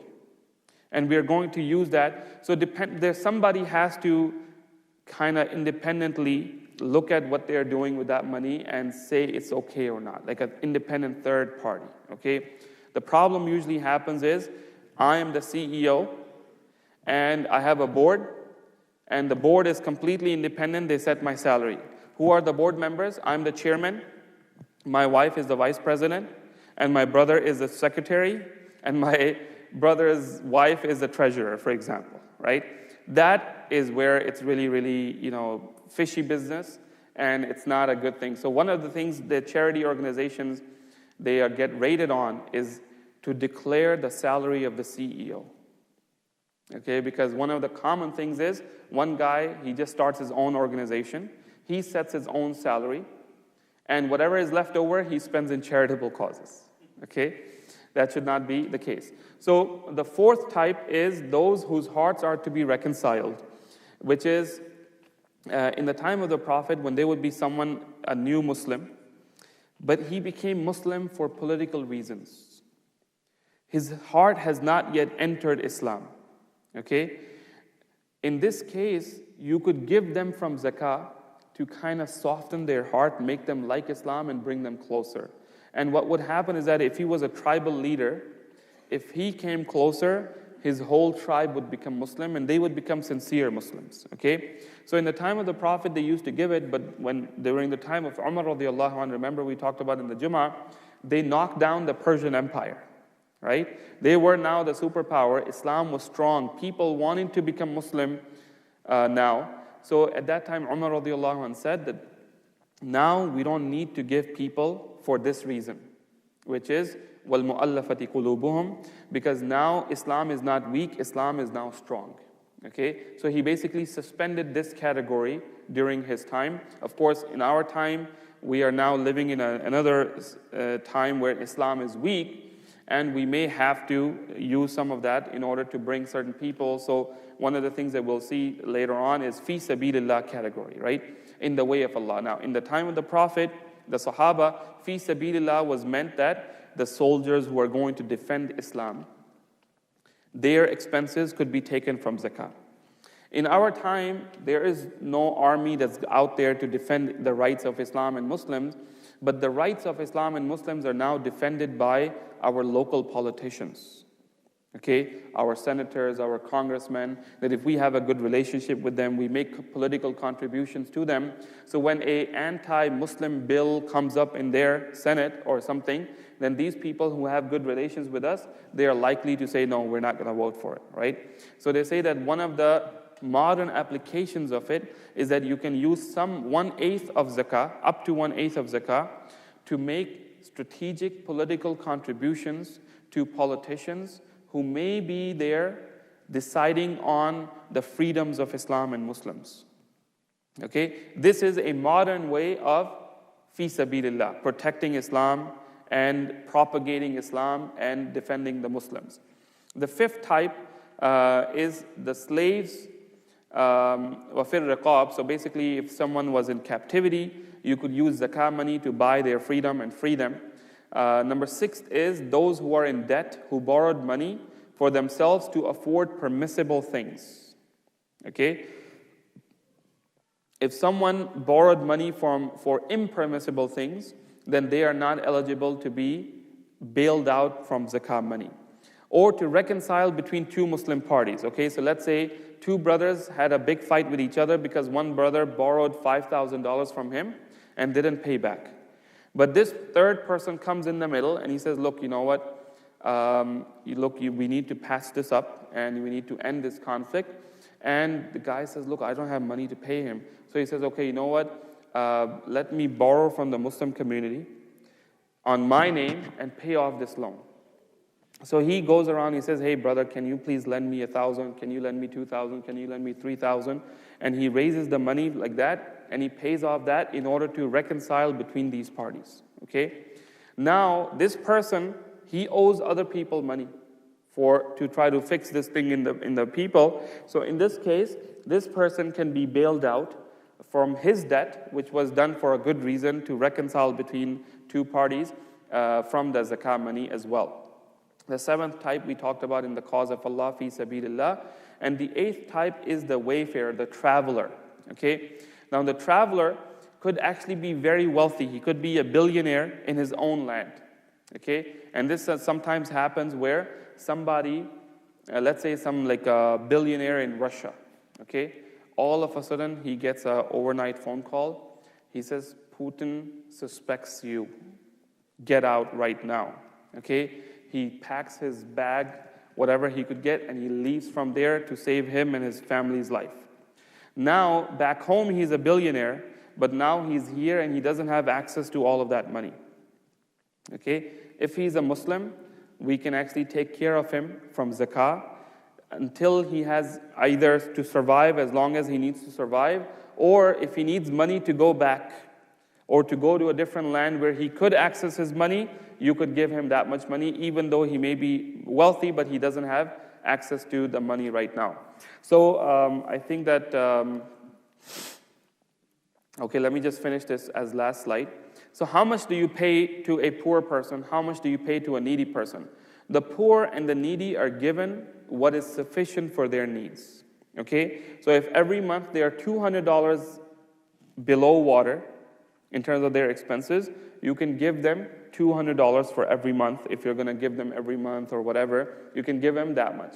If the guy whose car broke down, he needs $3,500 to put a new engine in his car, you can give him $3,500. The worker, the zakah worker, can be given a fair recompense for his work, as we talked about what he would normally be earning if he was out in the job market based on his qualifications and experience. The one whose heart is to be reconciled can be given as much as what will reconcile his heart. The contracted slave and the debtor, what they need to pay off on what is due on them. The fi sabilillah is whatever is needed. The wayfarer, enough to get him to his homeland. And none of them may be given more than that. None of them may be given more than that. Okay, so we're going to basically stop here. There's some more information. Last is, do taxes substitute for zakah? And the answer is no, they do not. Okay, pay your taxes and pay your zakah. Get a good tax lawyer. Maybe they can save you a lot of money on taxes. And inshallah, refer to this book if you have any questions, or inshallah, you can reach out to me through email or text messages. And inshallah, I can answer your questions. Subhanakallahumma wa bihamdik, nashhadu an la ilaha illa anta.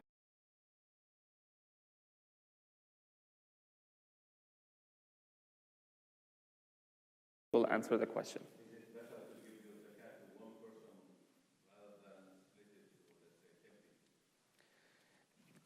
Yeah. If that one person will not squander that wealth, then it's better to help one person, uplift him, so the next year, instead of him collecting, he would be paying zakah. So that is allowed. Yes.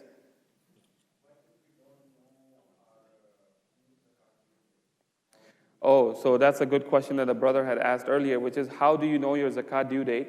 So if you have no idea when your money came in, so generally, if a certain amount of money came in last year, then when 1 year completes, then that's your zakah due date on that money, if it's more than the nisab. Now, if you did not pay attention, you did not keep track, then you can just arbitrarily set a zakah due date now and pay a zakah now, and then every year from now on, you can keep that date. All right, any other questions? Yes. There is no zakah on income. Yeah.